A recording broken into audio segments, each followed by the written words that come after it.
Saudara kaum muslimin rahimakumullah, harta adalah amanat dan akan kita pertanggungjawabkan. Allah melebihkan rizki sebagian kita dari yang lain agar kita saling tolong menolong, bantu membantu. Nabi janjikan, siapa yang meringankan beban saudaranya muslim di dunia, Allah akan meringankan bebannya di akhirat nanti. Sebuah jaminan dari baginda Nabi. Si orang yang kita bantu barangkali tidak bisa membalas, Allah yang akan membalas lewat jalan lain yang tidak pernah kita sangka-sangka.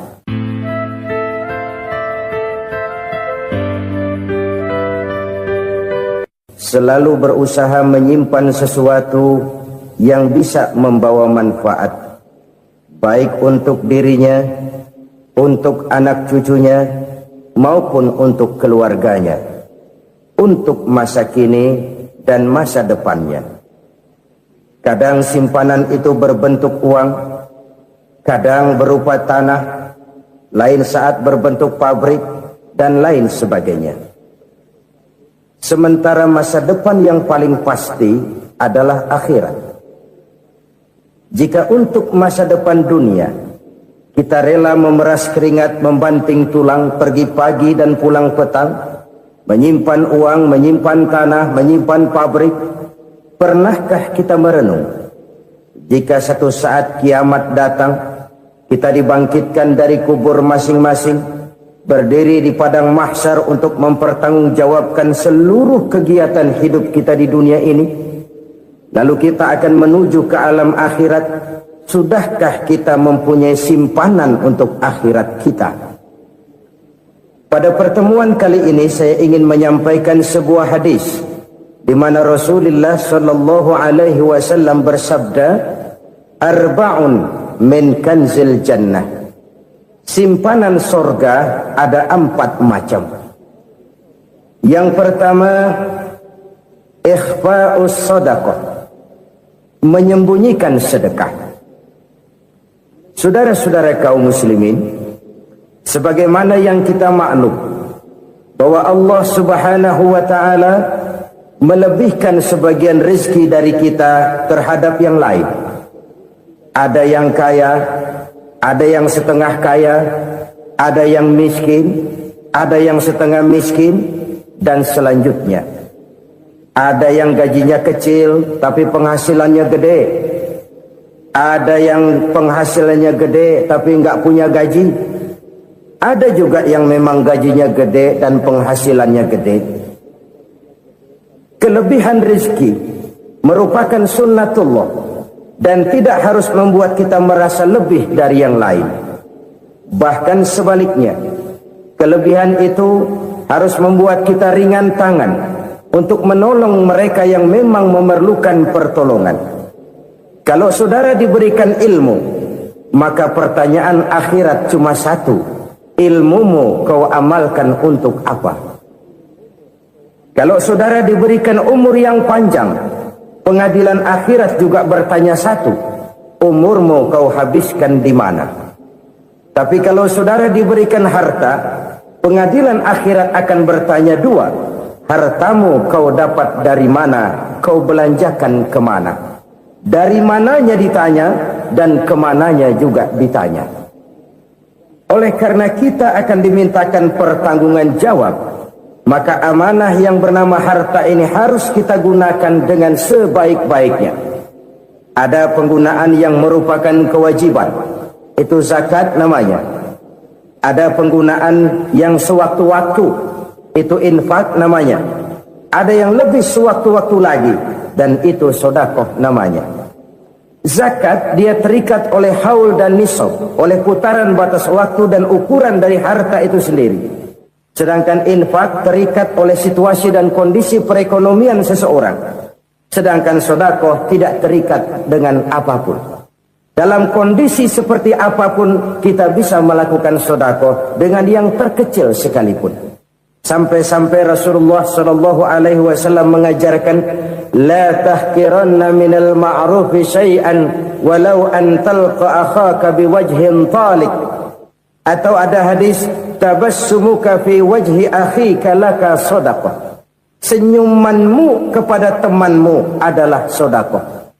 Jadi untuk melakukan sedekah tidak harus dalam berbentuk uang. Dengan ilmu kita bisa sedekah, dengan tenaga kita bisa bersedekah, dengan pikiran kita bisa bersedekah, bahkan senyum kepada teman itu pun sedekah. Jadi kalau sedekah dengan uang memang belum punya uang, nyengir aja banyakin. Itu asal pada tempatnya, jangan lalu ketemu tiang listrik cengengesan. Tentu tidak pada tempatnya dan tidak wajar. Nah, sedekah yang paling dicintai Allah adalah sedekah yang disembunyikan. Artinya jauh dari sifat riya. Kan kadang-kadang ada orang sedekah itu disebutkan namanya. Apa tidak bagus? Kalau memang niatnya ikhlas, ya bagus-bagus saja. Untuk memberikan sugesti kepada yang lain. Si Fulan bin Fulan nyumbang sekian, diumumkan. Boleh kalau niatnya untuk memberikan rangsangan kepada yang lain supaya dia menyumbang lebih besar dari orang tadi. Tapi kalau itu mendatangkan riya, maka sedekah yang paling dicintai Allah adalah sedekah yang disembunyikan. Tangan kiri saja tidak tahu apa yang diberikan oleh tangan kanan. Sedekah yang dilakukan dengan ikhlas akan merupakan perbendaharaan surga, tersembunyi dari pandangan orang lain, tidak seorang pun tahu. Karena memang sikap yang baik adalah melupakan kebaikan dan mengingat kesalahan. Itu salah satu ciri orang bahagia. Orang yang selalu mengingat kesalahannya dan berusaha melupakan segala kebaikannya. Kalau dia akan berada kebaikan, dia tidak bisa ikut, dia merasa rugi karena dia merasa belum pernah berbuat baik. Tapi kalau akan melakukan kesalahan baru, dia ingat kesalahan yang sudah-sudah, sehingga terhalang baginya untuk melakukan satu kesalahan baru. Demikianlah saudara-saudara, bahwa Allah melebihkan rizki sebagian kita dari yang lain, agar terjadi tolong-menolong dalam kehidupan ini. Jadi kesenjangan yang nature, kesenjangan yang alami, itu sunnatullah. Ada yang kaya, ada yang miskin, ada yang kelas menengah. Nah, kenapa lalu sekarang kita berusaha mengentaskan kemiskinan? Oleh karena adanya kesenjangan struktural. Kalau yang kaya bisa semakin kaya, kenapa yang miskin tidak bisa naik jadi ikut sedikit kaya? Sebab pada dasarnya Islam adalah agama yang sejak turunnya sudah berupaya memerangi kemiskinan. Bahkan dikatakan kemiskinan itu mendekatkan kepada kekufuran. Orang kalau miskin udah dekat banget sama kafir. Gampang menjadi kafir. Berapa banyak saudara-saudara kita yang oleh karena soal perut, oleh karena soal materi, terpaksa meninggalkan dan menanggalkan akidahnya. Menjual petunjuk yang diberikan Allah dengan kesenangan dunia yang cuma sebentar ini. Na'udzubillah, summa na'udzubillah. Jadi makin kita sembunyikan satu sedekah, semakin banyak perbendaharaan kita di surga. Sedekah yang paling dicintai Allah adalah sedekah yang disembunyikan. Malahan ada seorang sufi, dia punya kebiasaan kalau pergi sholat Jumat dia bawa uang, itu uang dia taruh di bawah tikar masjid. Dia niat sedekah kepada siapa saja yang nemuin itu duit. Maksudnya apa? Supaya yang nemuin nggak tahu siapa yang punya duit. Demikian dia saking ingin menyembunyikan sedekahnya. Karena sifat riya itu bisa memakan amal kita sendiri. Riya itu termasuk menyebut-nyebut kebaikan kita. Orang yang suka nepuk dada, sedikit-sedikit ngitungnya kalau nggak gua. Tuh kalau nggak gua tuh. Tuh yang belas itu kalau nggak gua, kalau nggak gua. Iya kalau nggak lu kenapa emang? Orang yang suka menepuk jasa. Tuh biasanya memang begitu saudara-saudara. Kalau perang lagi berkecamuk, orang nggak sempat ngaku jadi pahlawan. Tapi begitu perang selesai, yang kagak kenal bedil ngaku pahlawan, mas. Itu sesuatu yang biasa. Oleh karenanya, orang-orang yang ikhlas dalam bersedekah, disembunyikannya sedekah itu, Allah cinta betul. Malahan ada hadis memberikan jaminan, inna sedaqatal mar'il muslimi tazidu fil umri wa tadfa'u mitatas su'i. Sesungguhnya sedekahnya seorang mukmin tazidu fil umri, bisa menambah umur panjang, wa tadfa'u mitata su'i, dan menyelamatkan manusia dari mati secara su'ul khatimah. Jadi siapa yang kepengin panjang umur, banyaklah sedekah. Yang bosan hidup, pelit terus. Sedekah menambah panjang umur dan menyelamatkan manusia dari mati secara su'ul khatimah. Pak, katanya umur itu nggak bisa ditambah, nggak bisa dikurangin. Kapan? Kalau ajal sudah datang. Fa idza jaa ajaluhum la yastakhiruna sa'atan wa la yastakdimun. Kalau ajal datang tidak bisa dimajukan, tidak bisa dimundurkan. Itu kalau ajal sudah datang. Tidak bisa lagi umur ditambah dikurangi, sudah datang. Tapi kalau belum datang, itu kan haknya Allah. Mau ditambah, mau dikurangi, hak prerogatif Allah. Sebagai pencipta manusia, Allah Maha Kuasa dan Maha Mampu. Sedekah ini menambah panjang umur dan menyelamatkan manusia dari mati secara su'ul khatimah. Itu orang mati kan sama ya, kondisinya mati, nggak nafas. Tapi hakikat mati kan lain-lain. Ada yang mati itu husnul khatimah, baik akhirnya. Misalnya lagi ngaji mati, lagi sholat mati, lagi sedekah mati. Ini yang dinamakan dengan husnul khatimah, baik di akhirnya. Sebaliknya ada yang su'ul khatimah, jelek di akhirnya. Ini yang jadi catatan akhir. Lagi nyekek botol, mampus. Lagi banting kartu, modar. Su'ul khatimah, jelek pada akhirnya. Sedekah menyelamatkan manusia dari mati secara su'ul khatimah. Dan kita semua kepengen mendapat husnul khatimah, jauh dari su'ul khatimah. Oleh sebab itu yang bisa menyelamatkan kita dari penyakit itu antara lain adalah sedekah yang disembunyikan, yang dikerjakan dengan ikhlas karena Allah, tidak karena kepengen dipuji orang, tidak karena ingin dikatakan orang pemurah. Sebab orang dermawan itu orang yang memberi tanpa harus diminta. Kalau masih harus diminta, ya belum dermawan namanya, masih harus diminta.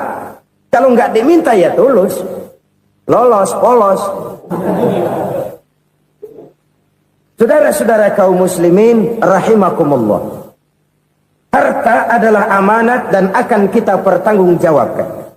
Allah melebihkan rizki sebagian kita dari yang lain agar kita saling tolong menolong, bantu membantu. Nabi janjikan siapa yang meringankan beban saudaranya muslim di dunia, Allah akan meringankan bebannya di akhirat nanti. Sebuah jaminan dari baginda Nabi. Si orang yang kita bantu barangkali tidak bisa membalas, Allah yang akan membalas lewat jalan lain yang tidak pernah kita sangka-sangka. Ada orang tanya, Pak, ini ada orang nyumbang masjid sambil marah-marah, bagaimana? Saya bilang sumbangannya aja ambil, marahnya jangan. Marahnya jangan diambil, itu urusan dia. Saudara-saudara kaum muslimin rahimakumullah. Umat Islam ini kan umat yang punya potensi besar. Kadang kita merenung, kenapa kadang-kadang pembangunan masjid kok lambat sekali? Kalau hotel hari ini peletakan pertama, bulan depan peresmian. Supermarket hari ini peletakan batu pertama, minggu depan peresmian. Tapi kalau sudah yang namanya masjid, kadang-kadang peletakan batu pertama sekaligus jadi batu terakhir. 3 tahun, 4 tahun, campur nebar jalak di jalanan, duit dijaring kayak ikan sepat. Apa tidak ada orang Islam yang kaya? Banyak. Apa tidak ada pengusaha muslim yang jadi konglomerat? Ada. Lalu yang belum banyak itu yang komit terhadap nilai-nilai agamanya. Akhirnya kita jatuh jadi umat yang lemah. Belum ada pengusaha konglomerat muslim buka pabrik supermi cap bedug misalnya umpamanya atau pabrik kecap cap sorban supaya identitas keislamannya sedikit kelihatan. Kita jatuh jadi umat yang lemah karena potensi tidak terinventarisir dengan baik. Kita ini ibarat kompor yang cuma matengin nasi orang lain. Potensi kita dimanfaatkan oleh orang lain. Ukhuwah Islamiyah kita baru terbatas kepada silaturahmi. Ukhuwah di bidang ekonomi kita lemah, ukhuwah di bidang kebudayaan kita lemah, apalagi ukhuwah di bidang politik kita lebih rapuh lagi. Padahal ukhuwah itu adalah totalitas kehidupan manusia, menyangkut ipolek sosbud, memerlukan nilai-nilai ukhuwah. Jadi oleh karena itu mari kita menyadari, di dalam harta kita, walaupun kita yang cari, pergi pagi, pulang sore, peras keringat, banting tulang, di sana ada harta anak yatim. Di sana ada hak masjid. Di sana ada hak pesantren. Di sana ada hak jihad. Berbahagialah seseorang apabila dia oleh Allah dijadikan keran. Keran itu menyimpan air, tapi tidak untuk dirinya, tapi disalurkannya kepada mereka yang memang memerlukannya. Saudara-saudara kaum muslimin rahimakumullah, ini yang pertama. Jadi perbendaharaan surga adalah menyembunyikan sedekah.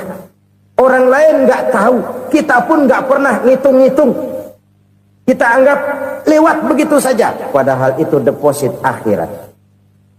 Satu. Yang kedua, perbendaharaan surga itu apa? Wa kitmanul musibah, menyembunyikan kesulitan. Kadang orang takut menghadapi kesulitan. Tapi makin kita merenung, hidup ini kan sebenarnya urusan.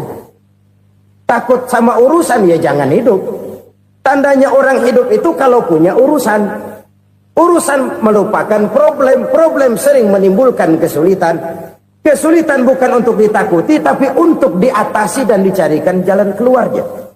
Siapa sih orangnya yang nggak pernah sulit-sulit? Makin tinggi status sosialnya, makin gede urusannya. Makin tinggi kualitas imannya, makin berat tingkat kesulitannya. Cuma memang yang namanya enak itu seperti pelangi. Biang lala itu nggak pernah di atas kepala kita, di atas kepala orang melulu. Lo sih enak lo, kata kita. Dia juga bilang, yang enak kan lo. Pelangi itu nggak pernah di atas kepala kita. Kata tukang beca, aduh enak ya naik Mercy. Kata tukang beca, apa yang di dalam mobil Mercy? Aduh enak bener tukang beca, di jok ngeringkuk ngorok pules bener. Saya kamar pakai AC, sejuk, tempat tidur sutra, empuk, alga, spring bed, kulak kulik, nggak bisa pules kalau belum minum Valium, belum tidur. Enak bener tukang beca, di jok ngorok nggak tahu wetan kulon. Si tukang beca bilang yang di Mercy enak, yang di Mercy bilang tukang beca enak. Inilah enak, nggak pernah di atas kepala kita, di atas kepala orang lain melulu enak itu. Nah, saudara-saudara, yang merupakan perbendaharaan surga itu orang yang bisa menyembunyikan kesulitan, baik pribadi ataupun rumah tangga. Nih terutama rumah tangga yang jadi soalnya. Kadang-kadang kita ini kalau senang, sebaliknya kalau senang kita diam, kalem aja, cuek. Banyak banget duit kita bawaan, diam aja udah. Malah ketemu orang takut. Tapi begitu susah, sekampung tahu. Padahal Nabi mengajarkan perbendaharaan surga itu menyembunyikan musibah, menyembunyikan kesulitan. Kalau enak, cerita sama orang-orang. Kalau nggak enak, rasain sendiri, tekan sendiri, atasin sendiri. Kita kan sebaliknya, senang kita diam, asal lagi susah, paling tidak kita nyari teman buat cerita kesusahan. Siapa orangnya yang nggak pernah susah? Cuma soalnya bagaimana kita mengatasi kesusahan itu sendiri. Begitu juga misalnya kalau orang sudah berumah tangga, itu orang tuanya harus menjadi tempat dia cerita yang enak-enak saja. Yang nggak enak rasain berdua, selesaikan berdua, atasin berdua. Jangan dibalik. Asal senang diam, giliran susah aja. Maknya laporan. Terbalik. Bisa menjaga security informasi. Maka nama bayam keluar diem, malah seluitan. Enak amat lo makan daging ayam. Security informasi.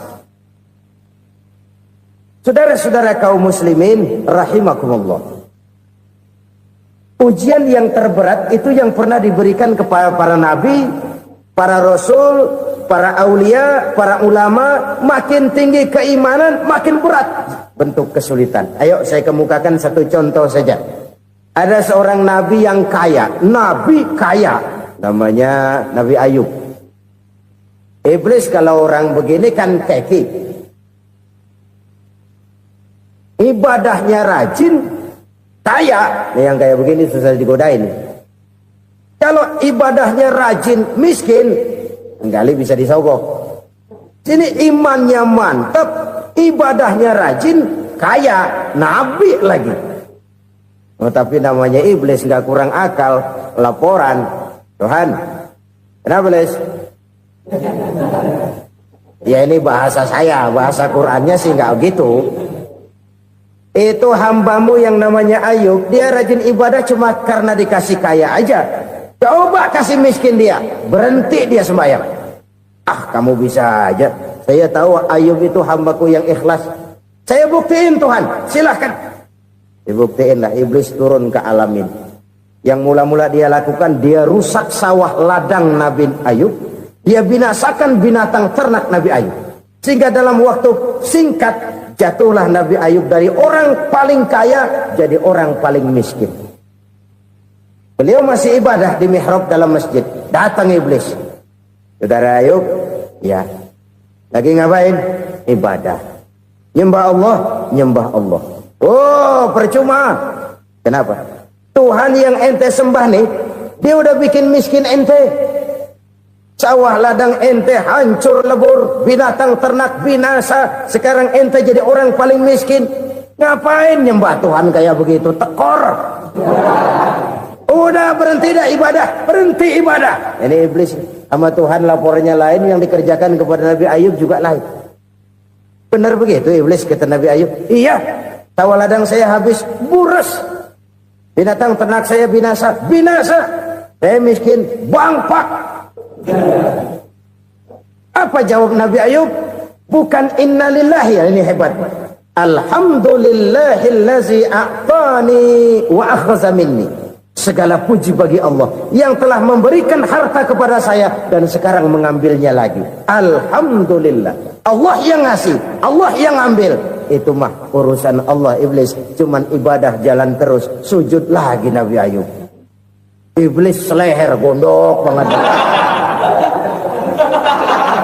Dasar Nabi nggak mempan dia apa-apain. Miskin malah alhamdulillah. Allah yang ngasih, Allah yang ambil. Jadi kalau kita tidak komit, kita tidak terikat kepada kaya, miskin, senang, susah, apa yang bisa bikin kita susah?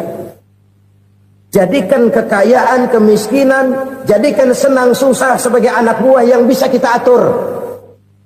Jangan kekayaan ngatur kita, jangan kemiskinan ngatur kita. Kita yang harus mengatur mereka.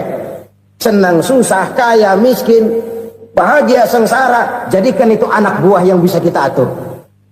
Kalau sekarang kita kaya, lain saat boleh jadi kita miskin, semiskin-miskinnya. Allah yang ngasih, Allah yang ambil. Tenaga mana yang bisa menghalangi? Ibadah jalan terus. Iblis makin gondok. Dasar Nabi loh. Akhirnya apa? Nabi Ayub dikerjain, diberikan penyakit. Demikian fatal penyakitnya. Bayangin, udah miskin sakit. Masya Allah. Miskin sakit. Sakitnya nggak lama, kira-kira 16 tahun. Istrinya 3, 2 mental minta ceraiin. Ngerawatin laki bengek begini. Senang belum tentu, susah udah pasti nih. Cerai aja, cerai dah. Cerai. Tinggal satu Siti Rahmah yang setia menemani beliau. Sesetia-setianya hati perempuan. Satu saat Siti Rahmah bilang, "Bang, iya, abang kan Nabi bang. Lalu, namanya Nabi kan doanya jarang meleset bang. Maksud kamu minta kenapa sih sama Tuhan biar abang sembuh baik dah bang?" Siti Rahmah, iya. Saya sakit berapa tahun sih dah? 16 tahun bang. Sebelum ini saya sehat berapa tahun? Ya kira-kira 60 tahun bang. Nah coba ente banding-bandingin Rahmah. Saya dikasih sehat 60 tahun. dikasih sakit 16 tahun, sudah nggak sabar mau doa kepada Allah minta sembuh. Saya malu kepada Allah. Diuji dengan yang luar biasa seperti ini, tidak mengganggu stabilitas kehambaannya. Dia tetap menghamba kepada Allah Subhanahu wa ta'ala. Saudara-saudara kaum muslimin rahimakumullah, kunci menghadapi kesulitan itu apa? Allah jelaskan dalam satu ayat, wa basyiris sabirin alladzina iza asabathum musibah qalu inna lillahi wa inna ilaihi raji'un. Gembirakan orang-orang yang sabar. Siapa mereka itu? Yang apabila mendapat musibah mereka kembali kepada keyakinan dasar, segalanya dari Allah dan segalanya akan kembali kepada Allah. Ini konsepsi dasar dari sikap muslim dalam menghadapi berbagai kesulitan. Segalanya dari Allah, segalanya akan kembali kepada Allah. Kalau ini sudah kondisi dasarnya, maka kita akan lapang menghadapi kenyataan bagaimanapun pahitnya. Apakah itu namanya miskin, apakah itu namanya sakit, bahkan maut sekalipun. Segalanya dari Allah, segalanya akan kembali kepada Allah. Ini sikap hidup, bukan sekedar ucapan. Kita kadang-kadang menjadikannya sebagai ucapan. Mulutnya sih nggak berhenti, innalillahi wa inna ilaihi raji'un, tapi nangisnya terus gerung-gerungan. Bukan itu, ini kesadaran moral. Kalau segalanya dari Allah, segalanya kembali kepada Allah, kan sebenarnya cuma nunggu giliran. Hari ini saya nyembayangin dia, entah hari apa saya disembayangin orang. Hari ini saya antar dia ke kubur, entah hari apa orang nganterin saya ke kubur. Hari ini saya tahlilkan dia, entah nanti kapan orang tahlilkan saya. Segalanya dari Allah, segalanya akan kembali juga kepada Allah. Oleh sebab itu saudara-saudara, kesulitan bukan untuk ditakuti. Kesulitan justru untuk diatasi, dicarikan jalan keluarnya. Dan tidak ada orang yang tidak pernah mendapat kesulitan. Tidak ada. Semakin tinggi status sosial, semakin tinggi kualitas keimanan, semakin besar juga tingkat kesulitan. Hanya saja bagaimana cara kita mengatasinya. Dan Al-Quran menyatakan, inna ma'al usri yusra. Di balik kesulitan itu pasti ada kemudahan. Roda itu berputar. Karena itu Rasulullah sallallahu alaihi wasallam mengingatkan kepada kita, ta'arraf ilallahi firraha ya'rifka fisyiddah. Ingatlah kepada Allah di waktu kamu senang, supaya Allah ingat kepada kamu di waktu kamu susah. Kalau waktu senang kita ingat kepada Allah, kita susah, Allah tidak akan meninggalkan kita. Tapi kalau waktu senang kita jauh dari Allah, sujud tidak sempat, dengan masjid jauh, ketika senang kita lupakan Allah. Nanti begitu kita susah, Allah lupakan kita. Dan itu menyakitkan. Oleh karena itu orang-orang tua kita dulu bilang, kalau lagi sehat ingat-ingat lu bakal sakit nanti. Kalau lagi kaya ingat-ingat satu saat kita bakal jatuh miskin. Bahkan kalau lagi muda ingat-ingat kita bakal tua. Dan yang terpenting, kalau lagi hidup ingat-ingat kita bakal mati. Saudara-saudara kaum muslimin rahimakumullah. Jadi yang kedua yang merupakan perbendaharaan surga, menyembunyikan musibah. Saudara-saudara kaum muslimin rahimakumullah. Hal ketiga yang merupakan perbendaharaan surga adalah wasilaturrahmi. Orang yang suka bersilaturahmi. Sebagaimana yang kita maklum bahwa manusia adalah makhluk yang disebut zon politika. Makhluk sosial yang tidak mungkin hidup sendiri-sendiri. Betapa dan siapapun kita memerlukan orang lain. Bodoh betul manusia kalau tinggal di tengah masyarakat tapi tidak mau bermasyarakat. Merasa hebat sendiri, pinter sendiri, gagah sendiri, kaya sendiri. Mungkin kalau mati juga ngubur sendiri. Jangankan kita di sini. Di sorga saja Nabi Adam waktu sendirian bengong melulu, ngondar mandir. Allah tegur dam sepi dam. Ya ini kalau bahasa saya. Iya Tuhan sepi ini nggak ada coret-corekan pisan ini. Diciptakan Siti Hawa baru anteng Nabi Adam. Itu di sorga. Cobalah. Umpamanya saudara tinggal di Jakarta nih. Kayak bener. Apaan aja di Jakarta punya saudara dah. Jembatan Semanggi ambil. Monas, Buntel bawa pulang. Hotel-hotel ambil semua. Cuman tinggal di Jakarta sendirian. Apa enaknya? Betapa dan siapapun kita perlu orang lain. Tidak ada seorang pun yang bisa memenuhi kebutuhan hidupnya secara sendiri-sendiri. Nah, Islam telah menyelamatkan manusia dari ras diskriminasi. Mengikat manusia dengan persaudaraan yang berlandaskan kepada akidah. Karena itu dianjurkan bersilaturahmi. Bahkan Nabi menyatakan, Man arada ayyubsata lahu fi rizkihi wa yunsa'a fi atharihi falyasil rahimah. Siapa yang kepengen diluaskan rezekinya dan dipanjangkan usianya, banyaklah ia bersilaturahmi. Siapa yang kepengen dimudahkan rezekinya, hendaknya ia banyak bersilaturahmi. Kalau banyak teman, kesulitan kan paling tidak ada tempat cerita. Udah susah, sendirian kita pikirin diri, nggak ada tempat tukar pikiran. Cepet banget sama bengek. Dilawan sendiri. Nah, secara makro kita bisa berkata, tidak mungkin ada kemenangan kalau tidak ada kekuatan. Tidak ada kekuatan kalau tidak ada kesatuan dan persatuan. Tidak mungkin ada kesatuan dan persatuan tanpa semangat silaturahmi. Kalau umat Islam mau menang, dia harus kuat. Kalau umat Islam mau kuat, dia harus bersatu. Kalau umat Islam mau bersatu, dia harus membudayakan silaturahmi ini. Bahkan sampai-sampai kata Nabi, kalau bisa cari nilai tambah. Apa? Silman qata'ak. Bersilaturahmilah kau kepada orang yang marah denganmu. Masya Allah, indahnya ajaran agama kita. Orang yang marah pun kepada kita, kata Nabi, kalau bisa bersilaturahmilah kepadanya. Kepada orang yang marah itu. Di situ nilai tambah. Cuman jujur nih hadis, ngucapinnya gampang, ngamalinnya yang berat banget. Orang marah sama kita disuruh silaturahmi, ada apa malu? Lu marah, ada gue marahan lagi. Tunggu pikirin. Saudara-saudara kaum muslimin rahimakumullah. Tapi ini yang diajarkan, bahkan ini yang dicontohkan oleh baginda Rasul. Bagaimana begitu mudah, misalnya satu saat Abu Jahal ini ngatur strategi bagaimana bikin Muhammad celaka. Dia gali lubang di depan tempat tidurnya. Dia tutupin daun korma. Terus dia panggil seseorang, ke sini.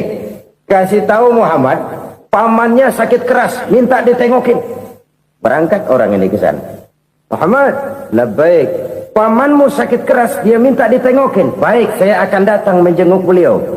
Berangkatlah Nabi ke rumah Abu Jahal tanpa prasangka apapun. Abu Jahal udah pasang setil, selimut 3 rangkap setengah dia pakai, persis kayak orang meriang. Tapi sembari ngintip dari balik selimut, begitu Muhammad buka pintu, nah masuk perangkap nih. Muhammad jalan menuju tempat pembaringan. Makin lama makin dekat, makin lama makin dekat, makin dekat ke lubang yang dipasang oleh Abu Jahal itu. Dalam hati Abu Jahal, terus dah jatuh, mampus dah lo ini. Mampus lo hari ini. Apa yang terjadi? Malaikat Jibril datang. Muhammad, pamanmu cuma pura-pura sakit. Di depan tempat tidurnya ada lubang perangkap supaya kamu jatuh ke situ. Sudah, kamu pulang. Balik kanan Nabi. Sudah hampir jatuh ke lubang, balik kanan, pulang. Bayangin kecewanya Abu Jahal. Muhammad dikit lagi. Enggak paman, saya pulang aja. Emosi bangun dari tempat tidur, enggak sadar kalau lagi pura-pura sakit. Lompat ngejar Nabi, dia lupa dengan lubang yang dia gali. Serak nyemplung sendiri ke dalam lubang.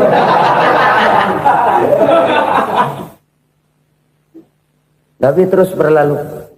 Ini terjadi keanehan. Jatuh ke lubang yang dia gali itu sebenarnya nggak terlalu dalam ya, antara 3-4 meteran lah. Tolong saya jatuh ke lubang ini. Datanglah pelayan-pelayannya itu. Angkat saya dari sini. Oh, yang ngulurin tambang. Satu gulung, belum juga nyampe itu tambah. Kurang beli lagi ke warung. Sambung, ulur lagi, enggak juga bisa sampai. Wah ini kerjaan Muhammad ini. Tolong siapa salah seorang kamu ke rumah Muhammad, kasih tahu encangnya kecebur. Minta ditolongin. Sampaikan kepada Rasul. Kenapa? Pamanmu jatuh ke lubang, Muhammad minta tolong diangkatin. Tambang udah nyambung-nyambung nggak nyampe juga. Ya, nanti saya datang, saya tolong. Coba. Nyata-nyata orang berniat jahat mau mencelakakan dia. Datang dia menolong. Ini yang disebut air tuba dibalas air susu ya ini. Bukan sebaliknya. Air tuba dibalas air susu. Paman, kecebur ya? Iya Muhammad, tolong ini. Pegang tangan saya. Nabi ulurkan tangannya, nyampe, dipegang oleh Abu Jahal, diangkat ke atas, sampai atas. Apa kata Abu Jahal? Sihirmu memang hebat Muhammad. Udah ditolongin dikata sihir, yang enak kita kemplang kan itu orang begitu. Urusan abang. Tapi inilah akhlak. Kalau bisa kamu bersilaturahmilah dengan orang yang marah kepadamu sekalipun. Orang marah kita tetap baik. So, kalau kita berbuat baik sama orang yang memang baik, rasanya sih biasa-biasa aja. Orang baik kita baik lagi, ya draw aja, belum ada nilai tambah di situ. Baru ada nilai tambah kalau kita bisa berbuat baik kepada orang yang nyakitin kita. Itu namanya kita setingkat di atas dia. Dia sakitin kita, kita berbuat baik sama dia. Dia pelit sama kita, kita baik sama dia. Dia marahin kita, kita deketin dia. Di situ kita punya nilai tambah. Jadi siapa yang ingin diluaskan rezekinya kata Nabi dan dipanjangkan umurnya, hendaklah ia banyak-banyak bersilaturahmi. Sederhana sebenarnya silaturahmi, tapi silaturahmi membangkitkan semangat kesatuan dan persatuan. Kesatuan dan persatuan melahirkan kekuatan. Dalam matematika 1 ditambah 1 pasti 2. Tapi di tengah masyarakat, 1 orang takut ditambah 1 orang takut, hasilnya jadi 2 orang setengah berani. Kenapa setengah berani? Karena udah berdua. Tadi pan takut sendirian. Kalau dia kumpul turu-turu takut lah jadi berani. Kita yang lemah, kita yang tidak berdaya, kita yang miskin, kalau mau kompak bersatu, apa yang nggak bisa kita kerjain? Apalagi tinggal di kota besar, pilihan cuma 2. Bertahan atau minggir. Bertahan atau minggir. Untuk bisa bertahan harus mampu bersaing. Untuk mampu bersaing harus punya keahlian. Keahlian harus ditunjang dengan pendidikan, ditambah oleh kekompakan sebagai umat. Udah miskin mencar mulu, orang injak kita. Orang nggak pandang urusan apa yang malu. Oleh karena itu silaturahmi pada hakikatnya merupakan roh dari ukhuwah yang diajarkan oleh agama kita. Bagaimana Islam menyelamatkan masyarakat manusia dari ras diskriminasi, mengikat manusia, dan tidak ada persaudaraan yang lebih indah selain persaudaraan yang diikat dengan nilai-nilai akidah. Sepanjang orang di jalan Allah, itulah saudara kita. Keluar dia dari jalan Allah, selesailah persaudaraan sampai di situ. Karena itu, kalau ingin menyimpan sesuatu di surga, banyaklah bersilaturahmi. Datang ke rumah ini, datang ke rumah itu, dan lain sebagainya. Itu simpanan kita di akhirat nanti. Ini yang ketiga. Saudara-saudara, yang keempat, perbendaharaan surga itu apa? Wa qawlu la hawla wa la quwwata illa billah. Ucapan la hawla wa la quwwata illa billah. Ibadah kan ada yang berat, modalnya besar. Bangun masjid berat, modalnya besar. Bangun rumah sakit berat, modalnya besar. Ada ibadah yang berat tapi modalnya ringan. Misalnya puasa. Puasa itu berat, mengendalikan nafsu. Kalau sekedar nggak makan nggak minum sih enteng, mengendalikan nafsu. Itu jihad terbesar, tapi kan modalnya ringan, cuma niat saja. Ini ibadah berat, modalnya ringan. Ada ibadah yang ringan, modalnya juga enteng. Seperti termasuk ucapan la haula wa la quwwata illa billah. tanpa sadar. La haula wala quwata illa billah. Nyelengin tuh di surga. Nyelengin, kita nggak terasa. Nyelengin simpenan akhirat. La haula wala quwata illa billah. Nyimpan lagi. Kaget. La haula wala quwata illa billah. Nyimpan lagi. Banyak simpenan. Walaupun sebenarnya yang dimaksud di sini adalah kesadaran batin. Bahwa tidak ada daya dan kekuatan kecuali Allah. Itu intinya. Kita memulai pekerjaan disunahkan baca bismillah, kan begitu? Apa itu? Kesadaran moral. Bahwa ini saya bisa kerjakan. Saya kerjakan ini dengan menyebut nama Allah. Kenapa? Kalau Allah tidak memberikan daya dan kekuatan, mana mampu saya kerjakan ini. Maka saya kerjakan ini dengan menyebut nama Allah. Bismillah. Kesadaran moral. Manusia hanya wajib berusaha, tapi nggak pernah wajib berhasil. Banyak hal-hal yang kalau kita renungkan secara rasio nggak mungkin, tapi jadi kenyataan. La haula wala quwata illa billah. Tidak ada daya dan kekuatan kecuali bagi Allah semata-mata. Kesadaran moral akan kelemahan dan keterbatasan makhluk bernama manusia. Kadang kita kagum dengan otak, tapi kita sering lupa sama yang bikin otak. Padahal bagaimanapun hebatnya otak, yang bikin otak pasti lebih hebat dari otak. Nggak percaya, silahkan otak-otakan. Inilah kecenderungan. Kita kagum dengan pesawat-pesawat mutakhir, bukan main, besi gede banget terbang itu. Alangkah hebatnya. Lalu apa yang bikin otak tidak lebih hebat dari itu semua? Kita puji laut, apa yang bikin laut tidak lebih hebat dari laut itu? La haula wala quwata illa billah. Tidak ada daya dan kekuatan kecuali Allah. Apa yang bisa kita lakukan kalau tidak karena daya dan kemampuan yang diberikan oleh Allah kepada kita? Lahirlah sikap tawadu, rendah hati, tidak melonjak menjadi angkuh dan sombong, sadar akan kelemahan dan keterbatasan diri. Sebagai makhluk yang diciptakan oleh Allah Subhanahu wa ta'ala. Jadi satu sisi ini ucapan yang berpahala, la haula, jadi wiridan. Pada sisi lain ini kesadaran moral, sikap mental, kesadaran batin, bahwa yang punya daya dan kekuatan itu cuma Allah. Kita nggak pantas untuk sombong, sebab sombong itu pakaiannya Allah. Kita nggak sedang pakai pakaian Allah, kegedean. Dan makin kita renungi, makin terbentur. Apa sih yang bisa kita sombongin? Kita mau sombong apa? Kaya? Pintar?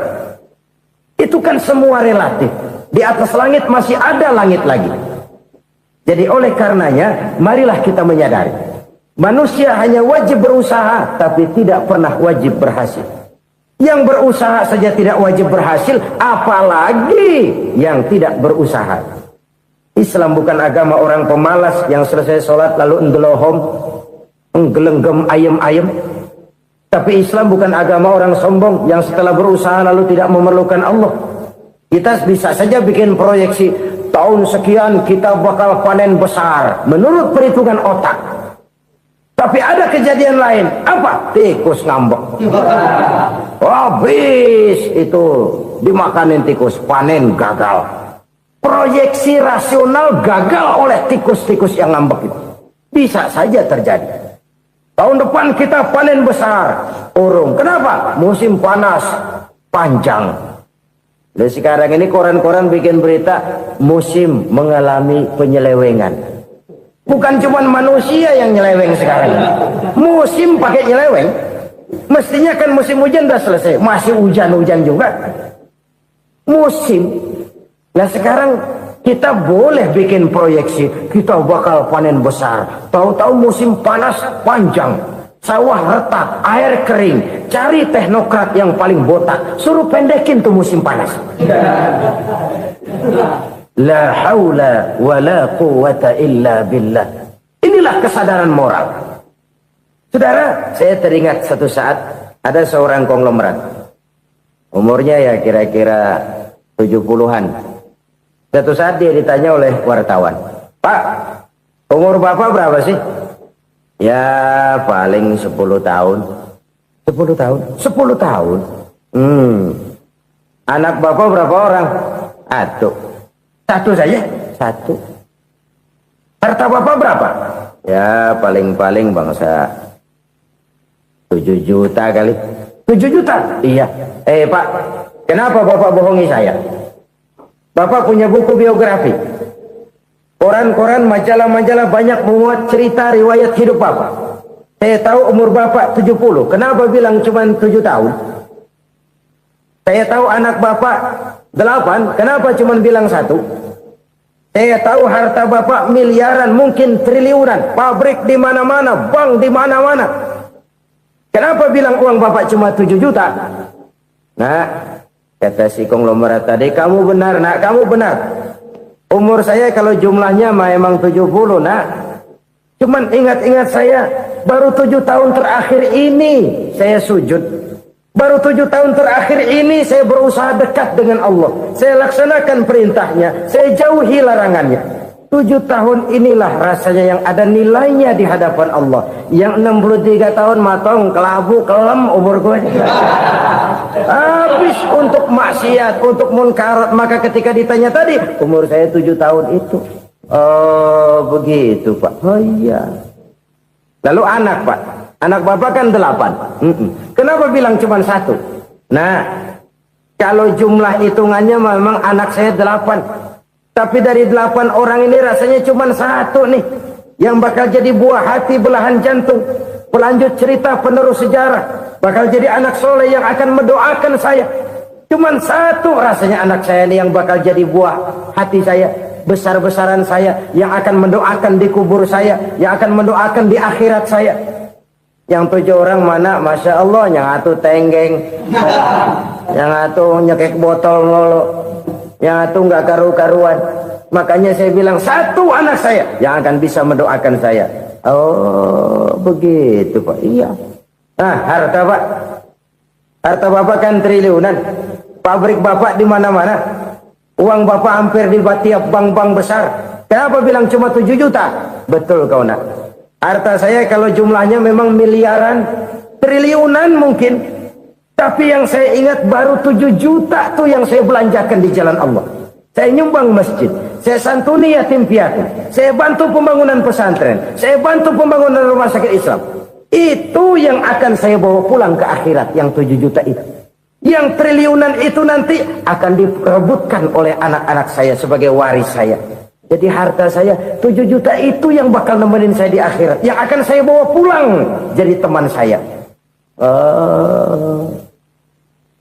Saudara-saudara kaum muslimin, jangan-jangan orang tua itu adalah kita-kita ini. Jangan-jangan kita-kita ini adalah orang tua itu. Jangan-jangan itu potret dari diri kita masing-masing. Dari sekian umur yang diberikan Allah, berapa tahun yang ada nilainya di hadapan Allah? Dari sekian anak-anak yang merupakan amanah, berapa yang akan mendoakan kita sebagai orang tuanya menjadi anak soleh? Dari sekian banyak harta yang diberikan Allah, berapa yang akan kita bawa pulang menghadapnya nanti, yang kita belanjakan di jalan Allah? Ini sebuah potret kehidupan. Karena itu kita kembali kepada la haula wa la quwwata illa billah. Kita wajib berusaha, kita wajib berikhtiar. Selebihnya segala daya dan kekuatan hanya milik Allah saja semata-mata. Satu kesadaran batin dari setiap pribadi muslim. Setelah ia berusaha dan berikhtiar, ia menyerahkannya kepada Allah Subhanahu wa ta'ala. Jadi satu sisi ini merupakan wiridan ucapan yang mengandung pahala. Pada sisi lain ini merupakan sikap batin dari seorang muslim di dalam ia menghadapi realitas kehidupan ini. Saudara-saudara kaum muslimin rahimakumullah. Kalau ini kita jadikan satu basis kehidupan, maka ini akan menyelamatkan manusia dari kemungkinan tergelincir menjadi orang yang lupa diri dan lupa darat. Sebab itu Imamul Ghazali berpesan, jadidis safinah fa innal bahra amiq wa khuziz zad fa inna safara ba'id wa khaffifil hamla fa innal hamla sadid. Perbarui selalu kapalmu karena lautan sangat dalam. Bawa bekal yang banyak karena perjalanan ini sangat jauh. Ringankan beban, karena kebanyakan beban akan menyakitkan. Alangkah indah kalimat ini, alangkah dalam makna yang terkandung di sana. Perbarui selalu kapalmu karena lautan sangat dalam. Apa artinya ini? Jaga mentalmu baik-baik. Pelihara imanmu baik-baik, karena hidup penuh cobaan seperti lautan. Kita kalau berlayar di lautan kan kadang-kadang tenang, angin bertiup sepoi-sepoi basah. Jika malam datang, bintang gemintang bertabur menghias cakrawala. Rembulan memantulkan sinarnya dengan indah. Dalam keadaan begitu berlayar enak. Tapi lain saat ombak menggunung, halilintar menyambar, angin topan bertiup. Berapa banyak sudah saudara-saudara kita yang tenggelam di lautan dunia tanpa sadar bahwa dia belum sampai kepada pantai yang akan dituju. Berapa banyak sudah saudara-saudara kita yang tenggelam di lautan dunia ini tanpa sempat bangkit lagi. Dia menyangka sudah sampai kepada tujuannya. Hati-hati kapal jangan sampai bocor karena lautan sangat dalam. Iman ini jaga baik-baik karena hidup penuh dengan ujian. Wa khuzizat fa inna safara ba'id. Bawa bekal yang banyak karena perjalanan sangat jauh. Saudara mau ke Bandung, bawa duit. Saudara mau ke Surabaya, banyakkan lagi duitnya. Saudara mau ke Mekah, gepokan, iketan tuh duit nggak lembaran lagi. Makin jauh perjalanan, makin banyak bekal yang harus kita bawa. Kalau saudara dari Jakarta mau ke Surabaya, kagak bawa duit berangkat juga, itu sih bukan berani namanya, nekat. Sampai Surabaya belum tentu, sengsara di jalan udah pasti. Kenapa? Nggak bawa bekal berangkat. Sama juga kita nih, misalnya belum sempat sembahyang, mati. Waduh, berani banget orang. Belum punya bekal, mati. Sengsara di jalan. Atau bekal tidak cukup. Dari Jakarta saudara mau ke Surabaya, bawa duit 500 perak. Paling jauh Cikampek nyampenya itu. Paling jauh itu. Antara jauhnya perjalanan dengan bekal yang saudara bawa tidak seimbang. Hidup ini perjalanan panjang. A walking tour. Dimulai dari alam arwah. Sebelum jasad diciptakan, roh diciptakan lebih dulu. Dari situ pindah ke alam rahim. Dari alam rahim pindah ke alam dunia.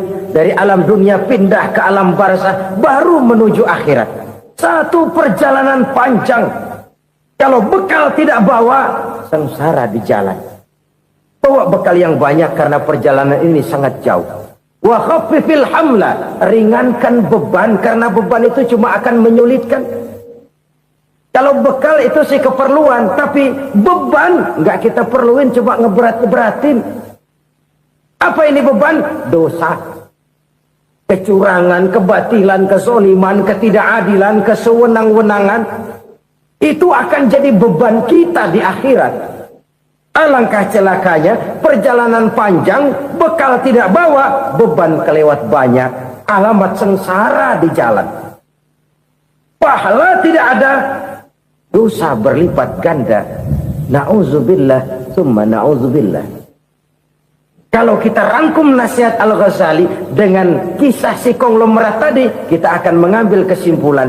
Pertama, bekal terbaik dalam menghadapi gejolak kehidupan ini tidak lain adalah iman. Yang kedua, pahala dan dosa. Dua hal kontroversial. Pahala adalah bekal, dosa adalah beban.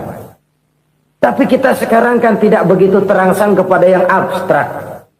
Orang berlomba mencari yang konkret-konkret saja. Yang real. Kalau memang dosa, benjol dong. Kira-kira begitu. Kira-kira begitu. Persis orang Yahudi dulu. Orang Yahudi itu kan pernah minta kepada Nabi Musa.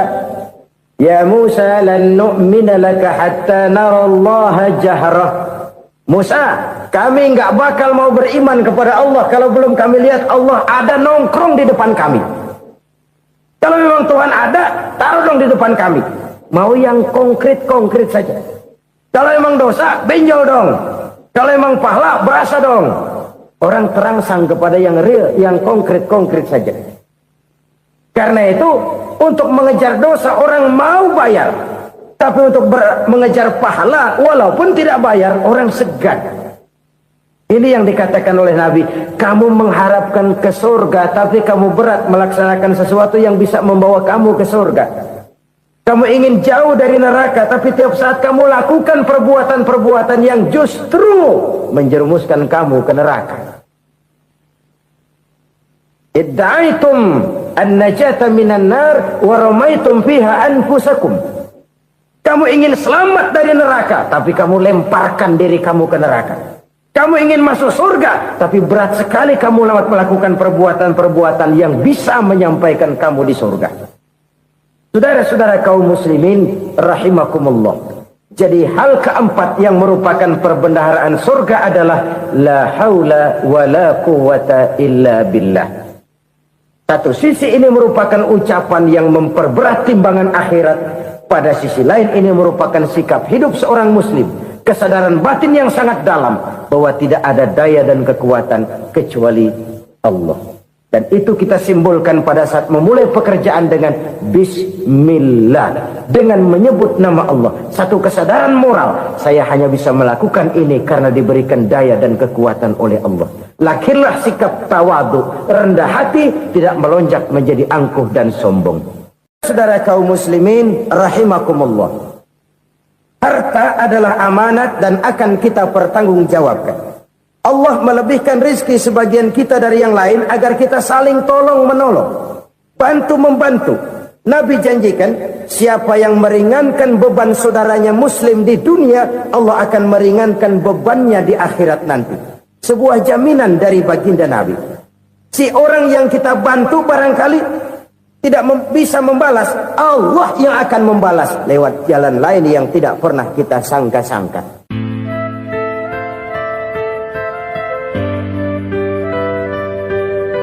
Selalu berusaha menyimpan sesuatu yang bisa membawa manfaat, baik untuk dirinya, untuk anak cucunya, maupun untuk keluarganya, untuk masa kini dan masa depannya. Kadang simpanan itu berbentuk uang, kadang berupa tanah, lain saat berbentuk pabrik, dan lain sebagainya. Sementara masa depan yang paling pasti adalah akhirat. Jika untuk masa depan dunia kita rela memeras keringat, membanting tulang, pergi pagi dan pulang petang, menyimpan uang, menyimpan tanah, menyimpan pabrik, pernahkah kita merenung jika satu saat kiamat datang, kita dibangkitkan dari kubur masing-masing, berdiri di padang mahsyar untuk mempertanggungjawabkan seluruh kegiatan hidup kita di dunia ini, lalu kita akan menuju ke alam akhirat. Sudahkah kita mempunyai simpanan untuk akhirat kita? Pada pertemuan kali ini saya ingin menyampaikan sebuah hadis di mana Rasulullah sallallahu alaihi wasallam bersabda, arba'un min kanzil jannah. Simpanan sorga ada 4 macam. Yang pertama, ikhfa'us sadaqah, menyembunyikan sedekah. Saudara-saudara kaum muslimin, sebagaimana yang kita maklum bahwa Allah subhanahu wa ta'ala melebihkan sebagian rezeki dari kita terhadap yang lain. Ada yang kaya, ada yang setengah kaya, ada yang miskin, ada yang setengah miskin, dan selanjutnya. Ada yang gajinya kecil tapi penghasilannya gede. Ada yang penghasilannya gede tapi nggak punya gaji. Ada juga yang memang gajinya gede dan penghasilannya gede. Kelebihan rezeki merupakan sunnatullah dan tidak harus membuat kita merasa lebih dari yang lain. Bahkan sebaliknya, kelebihan itu harus membuat kita ringan tangan untuk menolong mereka yang memang memerlukan pertolongan. Kalau saudara diberikan ilmu, maka pertanyaan akhirat cuma satu, ilmumu kau amalkan untuk apa? Kalau saudara diberikan umur yang panjang, Pengadilan akhirat juga bertanya satu, umurmu kau habiskan di mana? Tapi kalau saudara diberikan harta, pengadilan akhirat akan bertanya dua, hartamu kau dapat dari mana, kau belanjakan kemana? Dari mananya ditanya, dan kemananya juga ditanya. Oleh karena kita akan dimintakan pertanggungan jawab, maka amanah yang bernama harta ini harus kita gunakan dengan sebaik-baiknya. Ada penggunaan yang merupakan kewajiban, itu zakat namanya. Ada penggunaan yang sewaktu-waktu, itu infak namanya. Ada yang lebih sewaktu-waktu lagi, dan itu sedekah namanya. Zakat dia terikat oleh haul dan nisab, oleh putaran batas waktu dan ukuran dari harta itu sendiri. Sedangkan infak terikat oleh situasi dan kondisi perekonomian seseorang. Sedangkan sedekah tidak terikat dengan apapun. Dalam kondisi seperti apapun kita bisa melakukan sedekah dengan yang terkecil sekalipun. Sampai-sampai Rasulullah SAW mengajarkan, la tahkiranna minal ma'rufi syai'an walau an talqa akhaka biwajhin talik. Atau ada hadis, tabassumuka fi wajhi akhika laka sedekah. Senyumanmu kepada temanmu adalah sedekah. Jadi untuk melakukan sedekah tidak harus dalam berbentuk uang. Dengan ilmu kita bisa sedekah, dengan tenaga kita bisa bersedekah, dengan pikiran kita bisa bersedekah, bahkan senyum kepada teman itu pun sedekah. Jadi kalau sedekah dengan uang memang belum punya uang, nyengir aja banyakin. Itu asal pada tempatnya, jangan lalu ketemu tiang listrik cengengesan. Tentu tidak pada tempatnya dan tidak wajar. Nah, sedekah yang paling dicintai Allah adalah sedekah yang disembunyikan. Artinya jauh dari sifat riya. Kan kadang-kadang ada orang sedekah itu disebutkan namanya. Apa tidak bagus? Kalau memang niatnya ikhlas, ya bagus-bagus saja. Untuk memberikan sugesti kepada yang lain. Si Fulan bin Fulan nyumbang sekian, diumumkan. Boleh kalau niatnya untuk memberikan rangsangan kepada yang lain supaya dia menyumbang lebih besar dari orang tadi. Tapi kalau itu mendatangkan riya, maka sedekah yang paling dicintai Allah adalah sedekah yang disembunyikan. Tangan kiri saja tidak tahu apa yang diberikan oleh tangan kanan.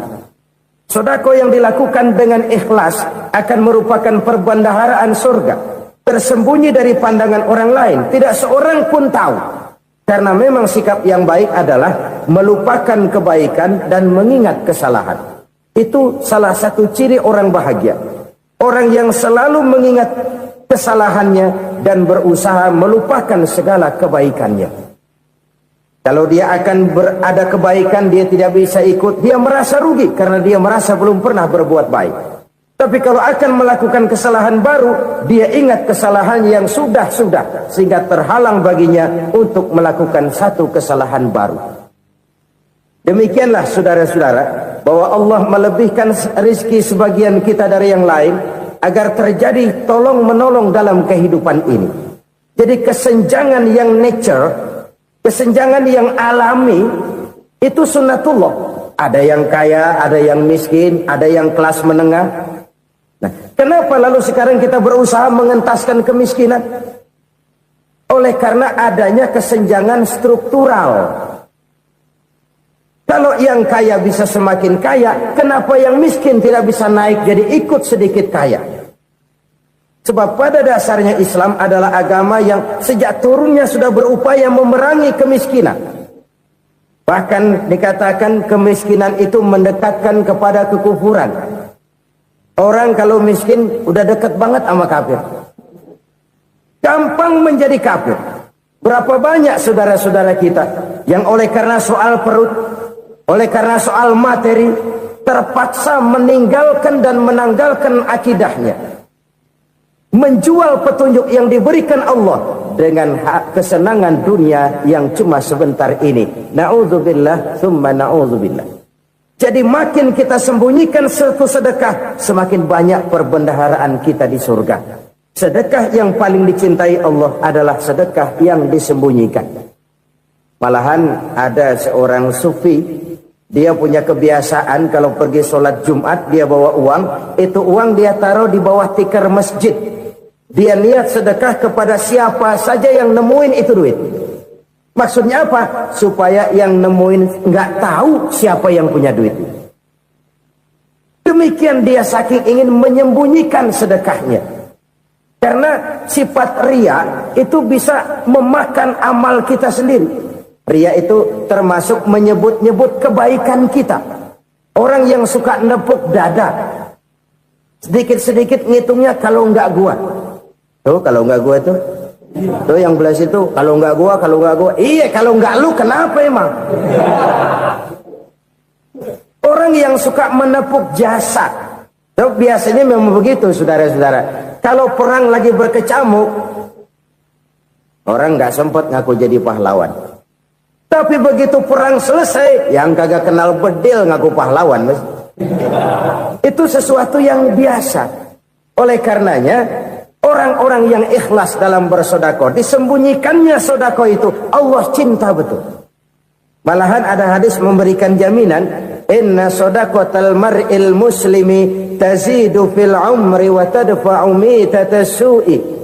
Sesungguhnya sedekahnya seorang mukmin tazidu fil umri, bisa menambah umur panjang, wa tadfa'u mitatas su'i, dan menyelamatkan manusia dari mati secara su'ul khatimah. Jadi siapa yang kepengen panjang umur, banyaklah sedekah.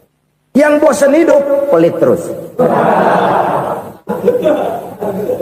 Sedekah menambah panjang umur dan menyelamatkan manusia dari mati secara su'ul khatimah. Pak, katanya umur itu nggak bisa ditambah, nggak bisa dikurangin. Kapan? Kalau ajal sudah datang. Fa idza jaa ajaluhum la yastakhiruna sa'atan wa la yastaqdimun. Kalau ajal datang tidak bisa dimajukan, tidak bisa dimundurkan. Itu kalau ajal sudah datang. Tidak bisa lagi umur ditambah dikurangi, sudah datang. Tapi kalau belum datang, itu kan haknya Allah. Mau ditambah, mau dikurangi, hak prerogatif Allah. Sebagai pencipta manusia, Allah maha kuasa dan maha mampu. Sedekah ini menambah panjang umur dan menyelamatkan manusia dari mati secara su'ul khatimah. Itu orang mati kan sama ya, kondisinya mati, nggak nafas. Tapi hakikat mati kan lain-lain. Ada yang mati itu husnul khatimah, baik akhirnya. Misalnya lagi ngaji mati, lagi sholat mati, lagi sedekah mati. Ini yang dinamakan dengan husnul khatimah, baik di akhirnya. Sebaliknya ada yang su'ul khatimah, jelek di akhirnya. Ini yang jadi catatan akhir. Lagi nyekek botol, mampus. Lagi banting kartu, modar. Su'ul khatimah, jelek pada akhirnya. Sedekah menyelamatkan manusia dari mati secara su'ul khatimah. Dan kita semua kepengen mendapat husnul khatimah, jauh dari su'ul khatimah. Oleh sebab itu yang bisa menyelamatkan kita dari penyakit itu antara lain adalah sedekah yang disembunyikan, yang dikerjakan dengan ikhlas karena Allah. Tidak karena kepengen dipuji orang, tidak karena ingin dikatakan orang pemurah, sebab orang dermawan itu orang yang memberi tanpa harus diminta. Kalau masih harus diminta, ya belum dermawan namanya, masih harus diminta. Kalau nggak diminta ya tulus, lolos, polos. Saudara-saudara kaum muslimin rahimakumullah. Harta adalah amanat dan akan kita pertanggungjawabkan. Allah melebihkan rizki sebagian kita dari yang lain agar kita saling tolong menolong, bantu membantu. Nabi janjikan siapa yang meringankan beban saudaranya muslim di dunia, Allah akan meringankan bebannya di akhirat nanti. Sebuah jaminan dari baginda Nabi. Si orang yang kita bantu barangkali tidak bisa membalas, Allah yang akan membalas lewat jalan lain yang tidak pernah kita sangka-sangka. Ada orang tanya, Pak, ini ada orang nyumbang masjid sambil marah-marah, bagaimana? Saya bilang sumbangannya aja ambil, marahnya jangan. Marahnya jangan diambil, itu urusan dia. Saudara-saudara kaum muslimin rahimakumullah. Umat Islam ini kan umat yang punya potensi besar. Kadang kita merenung, kenapa kadang-kadang pembangunan masjid kok lambat sekali? Kalau hotel hari ini peletakan pertama, bulan depan peresmian. Supermarket hari ini peletakan batu pertama, minggu depan peresmian. Tapi kalau sudah yang namanya masjid, kadang-kadang peletakan batu pertama sekaligus jadi batu terakhir. 3 tahun, 4 tahun, campur nebar jalak di jalanan, duit dijaring kayak ikan sepat. Apa tidak ada orang Islam yang kaya? Banyak. Apa tidak ada pengusaha muslim yang jadi konglomerat? Ada. Lalu yang belum banyak itu yang komit terhadap nilai-nilai agamanya. Akhirnya kita jatuh jadi umat yang lemah. Belum ada pengusaha konglomerat muslim buka pabrik supermi cap bedug misalnya umpamanya atau pabrik kecap cap sorban supaya identitas keislamannya sedikit kelihatan. Kita jatuh jadi umat yang lemah karena potensi tidak terinventarisir dengan baik. Kita ini ibarat kompor yang cuma matengin nasi orang lain. Potensi kita dimanfaatkan oleh orang lain. Ukhuwah Islamiyah kita baru terbatas kepada silaturahmi. Ukhuwah di bidang ekonomi kita lemah. Ukhuwah di bidang kebudayaan kita lemah. Apalagi ukhuwah di bidang politik kita lebih rapuh lagi. Padahal ukhuwah itu adalah totalitas kehidupan manusia. Menyangkut ipolexosbud. Memerlukan nilai-nilai ukhuwah. Jadi oleh karena itu mari kita menyadari. Di dalam harta kita, walaupun kita yang cari, pergi pagi, pulang sore, peras keringat, banting tulang, di sana ada harta anak yatim. Di sana ada hak masjid. Di sana ada hak pesantren. Di sana ada hak jihad. Berbahagialah seseorang apabila dia oleh Allah dijadikan keran.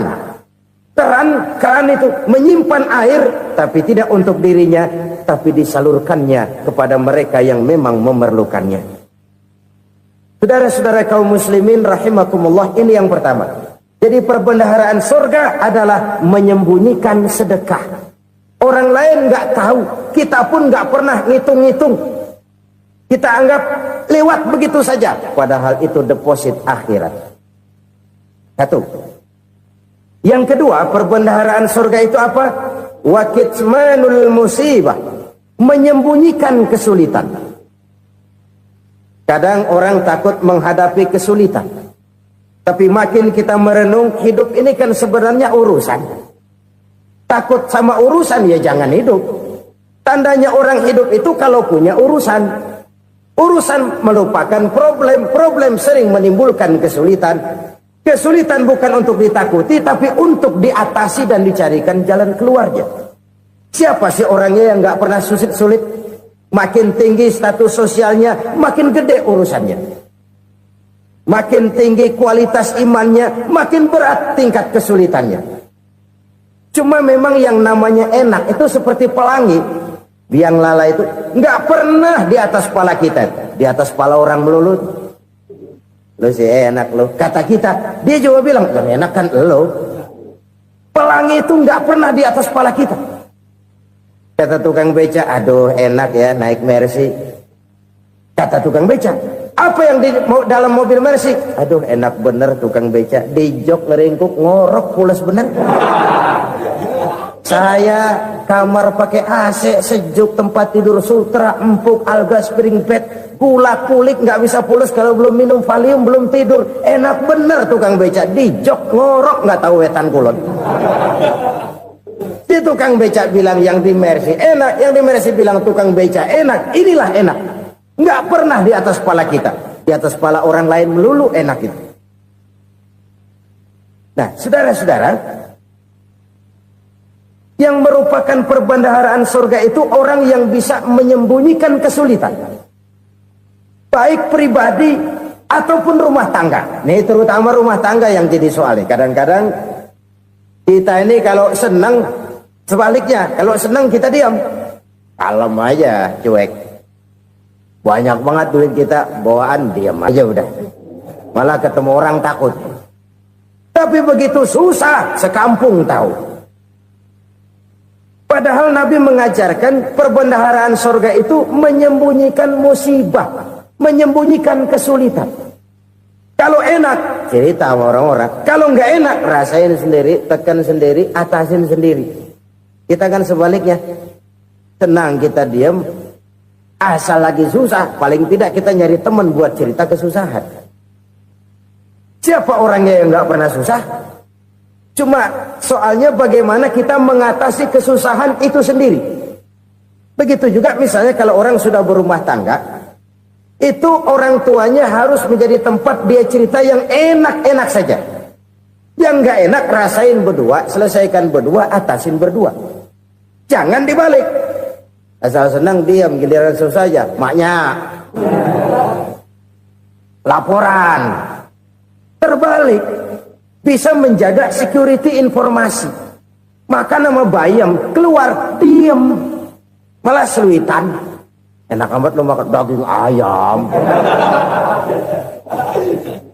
Security informasi. Saudara-saudara kaum muslimin rahimakumullah. Ujian yang terberat itu yang pernah diberikan kepada para nabi, para rasul, para aulia, para ulama. Makin tinggi keimanan, makin berat bentuk kesulitan. Ayo saya kemukakan satu contoh saja. Ada seorang nabi yang kaya, nabi kaya, namanya Nabi Ayub. Iblis kalau orang begini kan keki, ibadahnya rajin, kaya. Nih yang kayak begini susah digodain.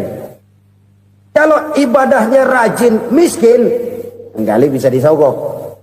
Sini imannya mantap, ibadahnya rajin, kaya, nabi lagi.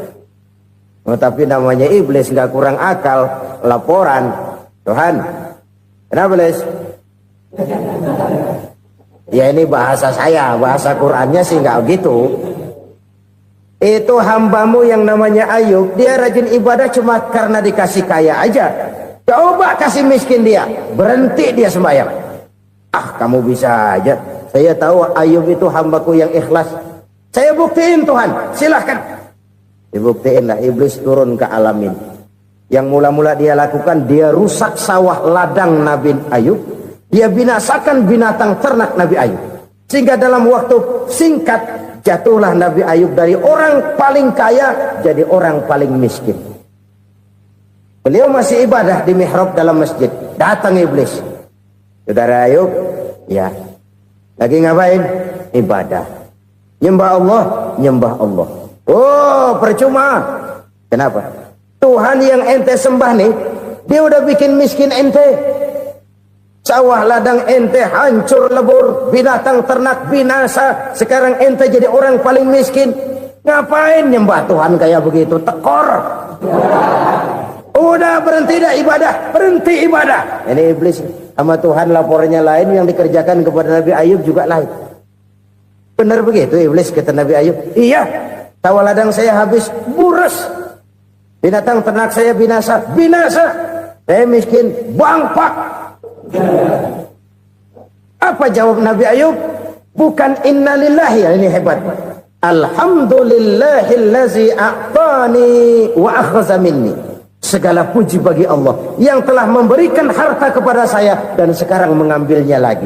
Alhamdulillah. Allah yang ngasih, Allah yang ambil.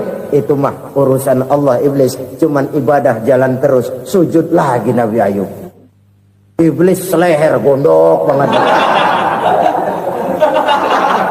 Dasar Nabi nggak mempan dia apa-apain. Miskin malah alhamdulillah. Allah yang ngasih, Allah yang ambil.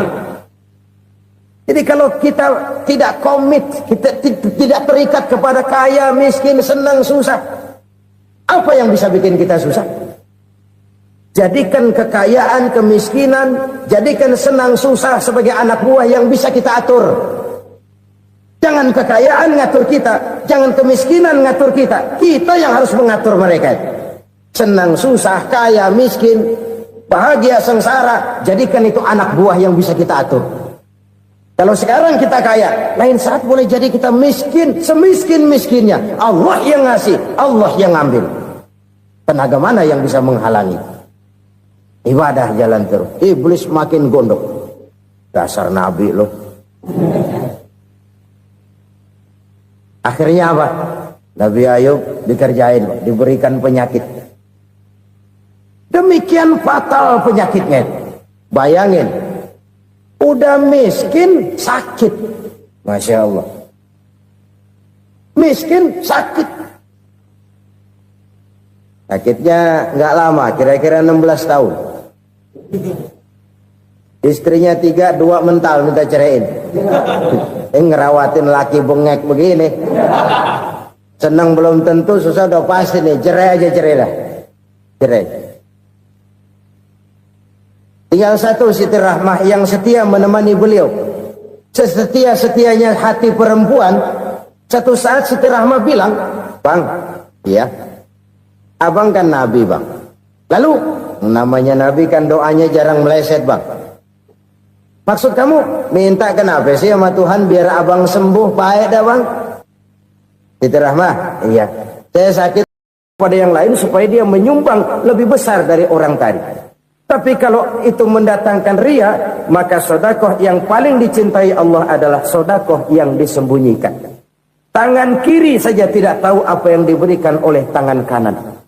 Sodakoh yang dilakukan dengan ikhlas akan merupakan perbendaharaan surga, tersembunyi dari pandangan orang lain, tidak seorang pun tahu.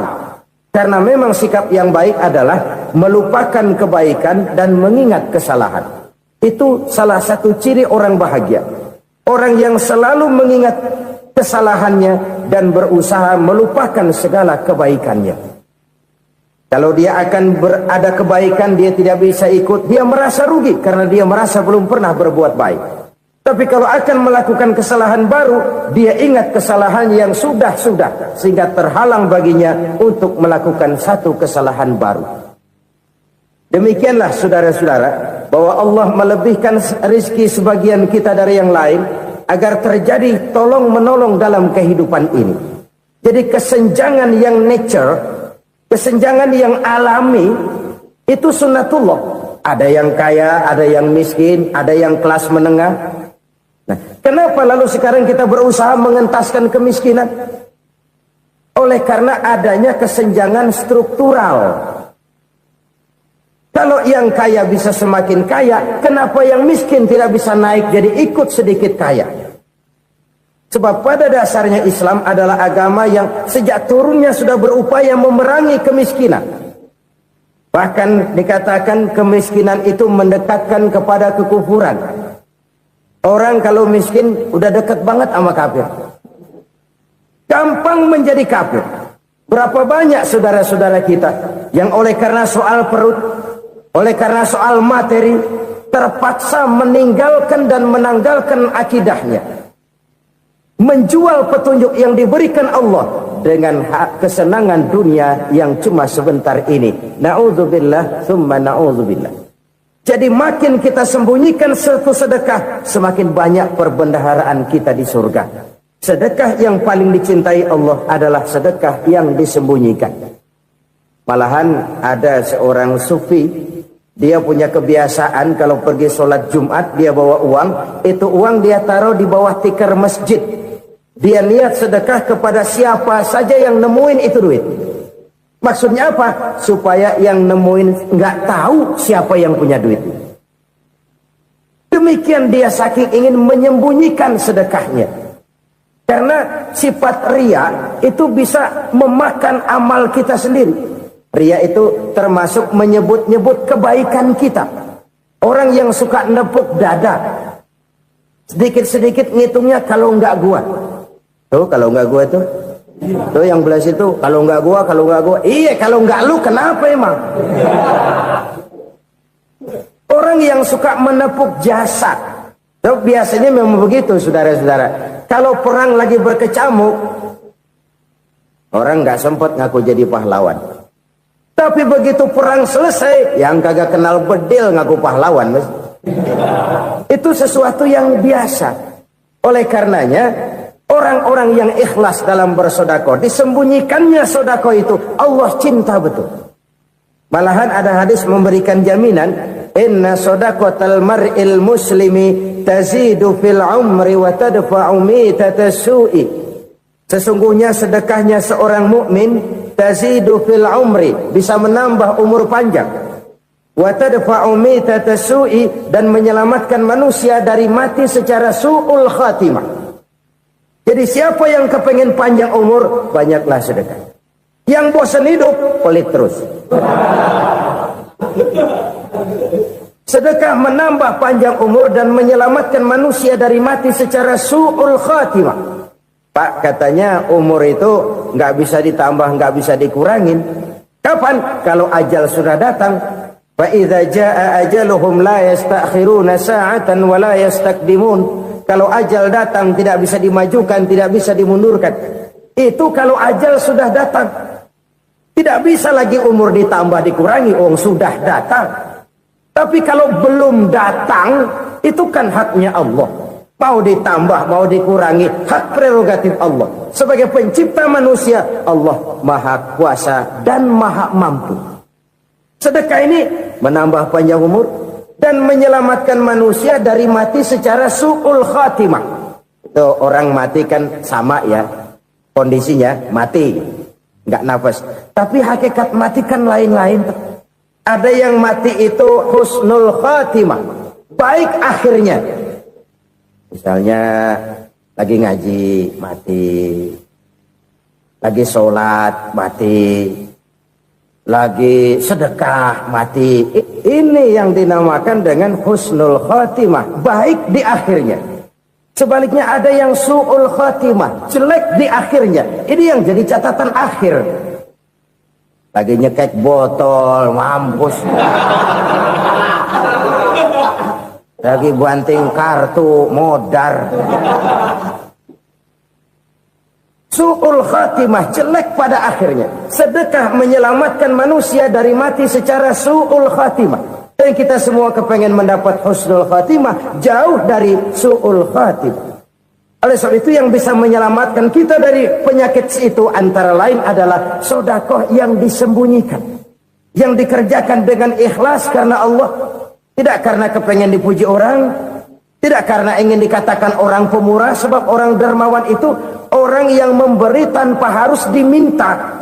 Kalau masih harus diminta, ya belum dermawan namanya, masih harus diminta. Kalau nggak diminta ya tulus, lolos, polos. Saudara-saudara kaum muslimin rahimakumullah. Harta adalah amanat dan akan kita pertanggungjawabkan. Allah melebihkan rizki sebagian kita dari yang lain agar kita saling tolong menolong, bantu membantu. Nabi janjikan, siapa yang meringankan beban saudaranya muslim di dunia, Allah akan meringankan bebannya di akhirat nanti. Sebuah jaminan dari baginda Nabi. Si orang yang kita bantu barangkali tidak bisa membalas, Allah yang akan membalas lewat jalan lain yang tidak pernah kita sangka-sangka. Ada orang tanya, Pak, ini ada orang nyumbang masjid sambil marah-marah, bagaimana? Saya bilang sumbangannya aja ambil, marahnya jangan. Marahnya jangan diambil, itu urusan dia. Saudara-saudara kaum muslimin rahimakumullah. Umat Islam ini kan umat yang punya potensi besar. Kadang kita merenung, kenapa kadang-kadang pembangunan masjid kok lambat sekali? Kalau hotel hari ini peletakan pertama, bulan depan peresmian. Supermarket hari ini peletakan batu pertama, minggu depan peresmian. Tapi kalau sudah yang namanya masjid, kadang-kadang peletakan batu pertama sekaligus jadi batu terakhir. 3 tahun, 4 tahun, campur nebar jalak di jalanan, duit dijaring kayak ikan sepat. Apa tidak ada orang Islam yang kaya? Banyak. Apa tidak ada pengusaha muslim yang jadi konglomerat? Ada. Lalu yang belum banyak itu yang komit terhadap nilai-nilai agamanya. Akhirnya kita jatuh jadi umat yang lemah. Belum ada pengusaha konglomerat muslim buka pabrik supermi cap beduk misalnya umpamanya atau pabrik kecap cap sorban supaya identitas keislamannya sedikit kelihatan. Kita jatuh jadi umat yang lemah karena potensi tidak terinventarisir dengan baik. Kita ini ibarat kompor yang cuma matengin nasi orang lain. Potensi kita dimanfaatkan oleh orang lain. Ukhuwah Islamiyah kita baru terbatas kepada silaturahmi. Ukhuwah di bidang ekonomi kita lemah, ukhuwah di bidang kebudayaan kita lemah, apalagi ukhuwah di bidang politik kita lebih rapuh lagi. Padahal ukhuwah itu adalah totalitas kehidupan manusia, menyangkut ipolexosbud, memerlukan nilai-nilai ukhuwah. Jadi oleh karena itu mari kita menyadari di dalam harta kita, walaupun kita yang cari, pergi pagi, pulang sore, peras keringat, banting tulang, di sana ada harta anak yatim. Di sana ada hak masjid. Di sana ada hak pesantren. Di sana ada hak jihad. Berbahagialah seseorang apabila dia oleh Allah dijadikan keran. Keran itu menyimpan air, tapi tidak untuk dirinya, tapi disalurkannya kepada mereka yang memang memerlukannya. Saudara-saudara kaum muslimin rahimakumullah, ini yang pertama. Jadi perbendaharaan surga adalah menyembunyikan sedekah. Orang lain nggak tahu, kita pun nggak pernah ngitung-ngitung. Kita anggap lewat begitu saja, padahal itu deposit akhirat. Satu. Yang kedua, perbendaharaan surga itu apa? Wa kitmanul musibah, menyembunyikan kesulitan. Kadang orang takut menghadapi kesulitan.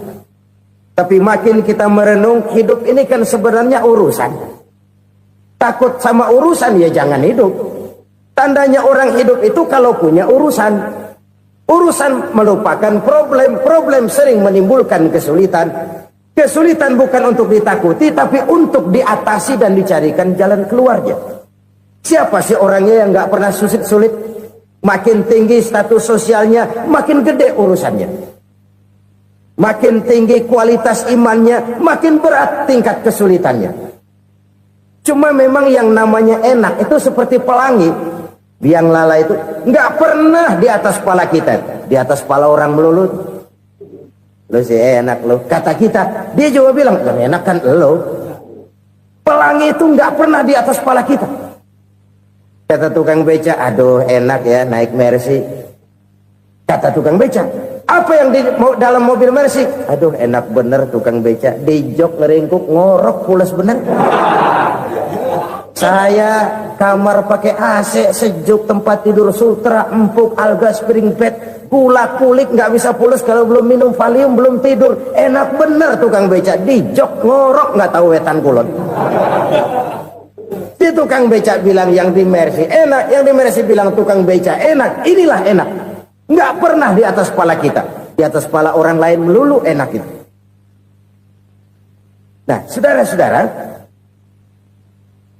yang merupakan perbendaharaan surga itu orang yang bisa menyembunyikan kesulitan, baik pribadi ataupun rumah tangga. Nih terutama rumah tangga yang jadi soalnya. Kadang-kadang kita ini kalau senang, sebaliknya kalau senang kita diam, kalem aja, cuek. Banyak banget duit kita bawaan, diam aja udah. Malah ketemu orang takut. Tapi begitu susah, sekampung tahu. Padahal Nabi mengajarkan perbendaharaan surga itu menyembunyikan musibah, menyembunyikan kesulitan. Kalau enak, cerita sama orang-orang. Kalau nggak enak, rasain sendiri, tekan sendiri, atasin sendiri. Kita kan sebaliknya. Senang kita diam, asal lagi susah, paling tidak kita nyari teman buat cerita kesusahan. Siapa orangnya yang nggak pernah susah? Cuma soalnya bagaimana kita mengatasi kesusahan itu sendiri. Begitu juga misalnya kalau orang sudah berumah tangga, itu orang tuanya harus menjadi tempat dia cerita yang enak-enak saja. Yang nggak enak rasain berdua, selesaikan berdua, atasin berdua. Jangan dibalik. Asal senang diam, giliran susah aja. Maknya laporan. Terbalik. bisa menjaga security informasi. Maka nama bayam keluar diem, malah seluitan. Enak amat lo makan daging ayam. Security informasi. Saudara-saudara kaum muslimin rahimakumullah. Ujian yang terberat itu yang pernah diberikan kepada para nabi, para rasul, para aulia, para ulama. Makin tinggi keimanan, makin berat bentuk kesulitan. Ayo saya kemukakan satu contoh saja.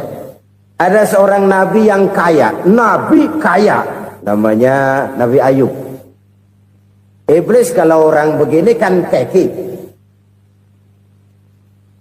ibadahnya rajin, kaya. Nih yang kayak begini susah digodain. Kalau ibadahnya rajin, miskin, kali bisa disogok. Sini imannya mantap, ibadahnya rajin, kaya, nabi lagi. Oh, tapi namanya iblis nggak kurang akal. Laporan, Tuhan, kenapa iblis? Ya ini bahasa saya, bahasa Qurannya sih nggak gitu. Itu hambamu yang namanya Ayub, dia rajin ibadah cuma karena dikasih kaya aja. Coba kasih miskin dia, berhenti dia sembahyang. Ah, kamu bisa aja. Saya tahu Ayub itu hambaku yang ikhlas. Saya buktiin Tuhan, silahkan. Dibuktiinlah, iblis turun ke alamin. Yang mula-mula dia lakukan, dia rusak sawah ladang Nabi Ayub. Dia binasakan binatang ternak Nabi Ayub. Sehingga dalam waktu singkat, jatuhlah Nabi Ayub dari orang paling kaya jadi orang paling miskin. Beliau masih ibadah di mihrab dalam masjid. Datang iblis. Saudara Ayub, ya, lagi ngapain? Ibadah. Nyembah Allah, nyembah Allah. Oh, percuma. Kenapa? Tuhan yang ente sembah nih, dia udah bikin miskin ente. Sawah ladang ente hancur lebur, binatang ternak binasa. Sekarang ente jadi orang paling miskin. Ngapain nyembah Tuhan kayak begitu? Tekor. Udah berhenti dah ibadah, berhenti ibadah. Ini iblis sama Tuhan laporannya lain, yang dikerjakan kepada Nabi Ayub juga lain. Benar begitu iblis kata Nabi Ayub? Iya, sawah ladang saya habis, buras. Binatang ternak saya binasa, binasa. Saya miskin, bangpak. Apa jawab Nabi Ayub? Bukan innalillahi, ini hebat. Alhamdulillahillazi a'tani wa akhza minni. Segala puji bagi Allah yang telah memberikan harta kepada saya dan sekarang mengambilnya lagi. Alhamdulillah. Allah yang ngasih, Allah yang ambil. Itu mah urusan Allah. Iblis cuman ibadah jalan terus, sujud lagi Nabi Ayub. Iblis seleher gondok banget. Dasar Nabi nggak mempan dia apa-apain. Miskin malah alhamdulillah. Allah yang ngasih, Allah yang ambil. Jadi kalau kita tidak komit, kita tidak terikat kepada kaya, miskin, senang, susah, apa yang bisa bikin kita susah? Jadikan kekayaan, kemiskinan, jadikan senang, susah sebagai anak buah yang bisa kita atur. Jangan kekayaan ngatur kita, jangan kemiskinan ngatur kita. Kita yang harus mengatur mereka. Senang, susah, kaya, miskin, bahagia, sengsara, jadikan itu anak buah yang bisa kita atur.